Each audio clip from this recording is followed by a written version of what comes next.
Hi, G2 Insurance. This is Fred Hoppe with Hoppe Tree Service. I had a question for you. How do my rates for workmen's compensation get decided? I always wanted to know that. Thanks. Hey Fred, thanks for the question. So Wisconsin's a very unique state when it comes to workers' comp.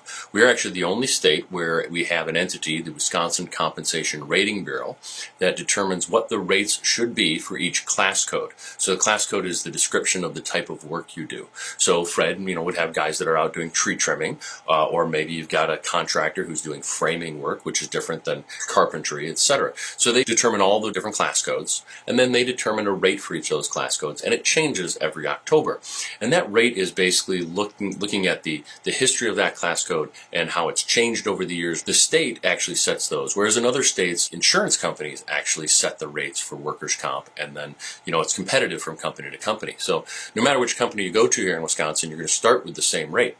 Now, it can change based on your company. If you're big enough for insurance premium, then you might actually see what's called an experience modification, and that's based on whether you have too many losses, which would increase your rate, or fewer losses, which could